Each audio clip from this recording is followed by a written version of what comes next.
자, 여기서 기후 위기, 지구의 생각을 하면은 지구 위험성 한계 평가하고 색깔만 보면 아시겠죠? 초록빛은 안전하다는 거고, 노란빛은 약간 위험하다는 거고, 빨간빛은 굉장히 위험하다는 거죠.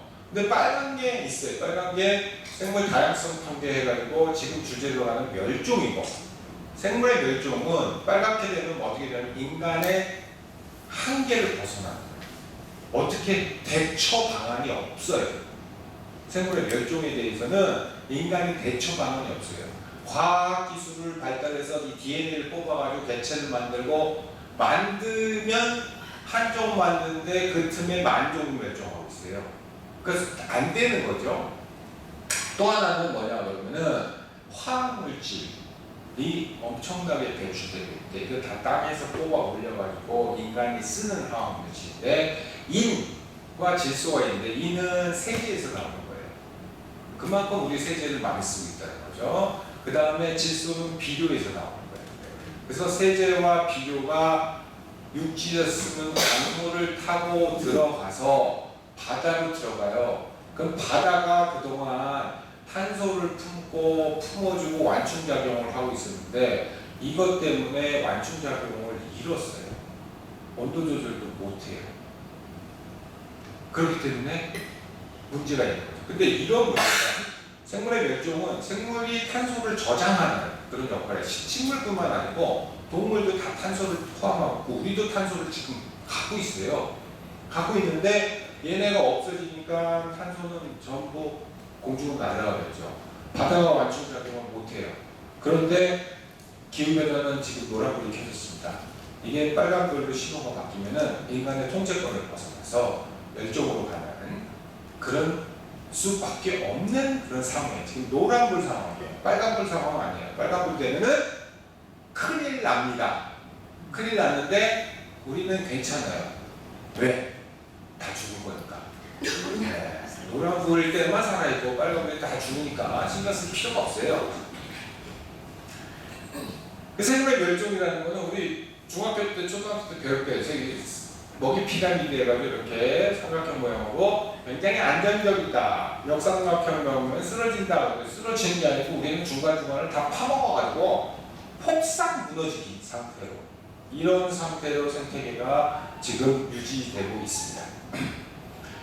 그래서 우리 지구상의 생물의 역사를 보면은 총 5번의 대멸종이 있었어요. 요 숫자를 보시면은 제일 심한 건 96%. 마리수가 아니고 종수예요, 종수. 4% 종만 살아남아서 이렇게 돼서 우리가 제일 잘 아는 제5의 멸종, 우리 바로 전의 멸종은 공룡의 멸종이에요. 공룡의 멸종 시대에는 76%가 멸종을, 공룡을 포함해서 76%가 멸종해서 아직도 살고 있고, 근데 우리는 제6의 멸종의 시대에 태어났어요. 제6의 멸종의 시대에 태어나서 지금까지 살고 있는데 이 멸종의 속도가 기존의 공룡이 멸종하고 뭐 이런 속도에 10,000배 이상 빠르게 멸종되고 있어요.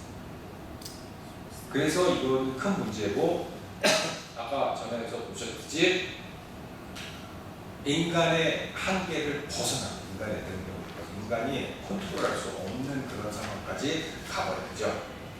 그래서 이게 고래는 숲이다라는 말을 제가 만들었는데 맨날 숲 나무 얘기만 하는 거예요. 왜냐하면 이론적으로 광합성을 해서 탄소를 축적을 해서 나무가 크니까. 그래서 그러면은 나무만 그래? 고래가 300톤씩 되는 게 300년씩 살아요. 그럼 숲 하나예요, 우리는. 그러면 나무만 살리고 고래는 죽이냐? 지금 나무는 살리고 고래에 대해서 아무런 얘기가 안 나오고 있잖아요. 그러니까 이 생물 한 마리 한 마리가 이런 큰 역할을 하고 있다라는 얘기고, 그럼 우리나라에서는 뭘 하냐 그러면 숲하고 나무를 다르게 생각을 해요. 나무를 이렇게 베가지고 늙은 나무는 광합성 능력이 떨어지니까 어린 나무 심자고 그러는데요. 산림청 정책 이정책. 그래서 길 가다 보시면 이런 게 되게 많아요. 이거는 산림조합 사람들 돈 벌려고 하는 거예요. 묘목 장사하자고 그런 거지 지구를 위해서는 하나도 도움이 안 됩니다. 소독조 같은 그런 나무하고 아랍인 나무하고 누가 탄소를 더 많이 먹어서 흡수를 하겠어요? 자, 그것뿐만 아니고 이 숲에는 나무뿐만 아니고 다양한 새 곤충들이 생물들이 같이 살고 있어요. 그들도 탄소를 포함하고 있고 그래서 숲을 베어버린다는 것은 다른 생물들은 나무만 살고 다른 생물들은 다 풀까지 다 죽는다는 얘기죠. 그래서 이거는 안 맞는다는 얘기예요, 우리가. 그럼 여기에 숲을 나무를 베서 떠나서 하는 사람들은 숲이 온도가 보통 나무 아까 보다 한 6도 정도 낮아요. 그럼 배버리 6도가 올라가죠. 그러면 거기 사는 애들은 더워서 산 위로 올라가고 이거 전체 한반도를 보면은 밑에서 위로 올라가요. 그러니까 점점 한반도가 더워지니까 올라가는데 기후 변화로 제일 많이 더워지는 나라가 대한민국이에요. 세계에서 제일 급속도로 온도가 올라가는 게 대한민국이에요. 실감하고 계시잖아요. 네, 사과도 올라가고 파인애플 되고 귤도 되고. 제가 엊그저께 제가 그 나주에 사시는 분한테 항상 아카시아 꿀을 받아먹는데 전화를 해보니까 올해는 꿀이 없대요. 왜 그러냐 그랬더니 벌이 다 죽었대. 벌 죽었다는 뉴스 많이 보셨을 거예요. 벌이 죽어서 이제 꿀도 못 먹게 생겼어요. 꿀값 엄청 오르고 작년에 저희 동네에 감 살고 엄청 많이 열려서 먹다 못 먹어서 막 땅바닥에 떨어진 게 발도 다녀가지고 그게 짜증나는데 지금 10%도 안 달렸어요. 과일값도 엄청 오르네요. 왜? 벌이 없게. 이런 일들이 벌어지고 있어요. 그래서 이걸 많이 보셨을 거예요. 사과 배가 계속 올라간다라는 얘기고. 자, 그러면은 인간은 어떻게 되냐고 그러면은 인간이 움직이면은 다 멸종이에요. 인간이 자기 편하자고 살면은 다 멸종이 되는데 우리 흔히 말하는 나비 효과 같죠. 여기서 나비가 날개짓 하면은 그게 돼가지고 저쪽 가서 폭풍을 일으킨다는 그런 거랑 비슷한 건데 우리 여기 문익점 대감이라고 하는데 문익점 대감이 뭘 했죠? 목화씨를 갖고 왔어요. 그래서 한국에 심었어요.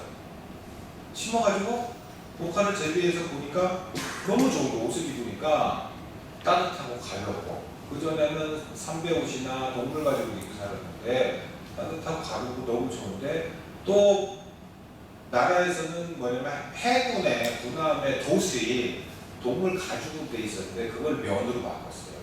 그럼 배가 엄청 가벼워지겠죠. 그래서 막 배가 날아다니는 거야. 그래서 정부에서는 야 목화 더 심어. 근데 그 목화를 백성들이 농사를 짓는 논밭에다 심으면 백성들이 굶어 죽습니다.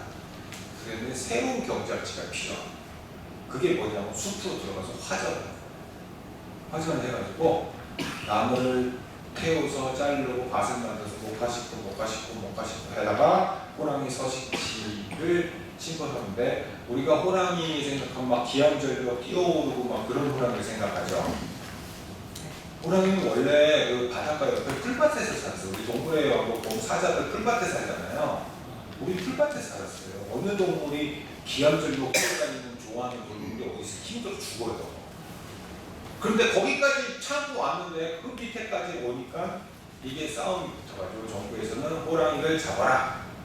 잡아서 증거로 호랑이 가죽을 바쳐라. 그래서 호랑이가 세계에서 제일 많은 데가 한반도예요. 1년에 호랑이 가죽이 1000개씩 올라와요.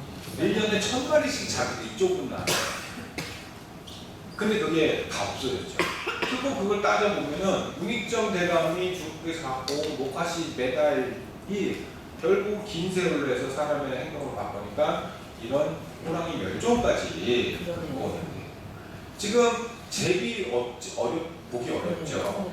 지금은 학교 선생님들이 흥부전 설명하는데 애들이 제비를 못 봐가지고 서울 애들은 제비를 못 봐가지고 그거 설명하기가 어렵다고 해요. 근데 제비가 시골가면 있어요? 근데 제비가 왜 서울에만 없어졌죠? 논이 없습니다. 처마가 없어요. 처마. 다 아파트 지역이니까. 근데 얼마 전부터 용산에 돌아왔어요. 제비가. 왜? 필로티 구조라고 해서 원룸 주택 지으면서 1층을 주차장으로 비워놓은 거기서 처마가 생기잖아요. 거기서 돌아왔어요. 네. 그러니까 걔네들한테 처마가 굉장히 중요한 건데 인간의 생활 습관을 바꾸면서 다른 종의 생물종의 멸종을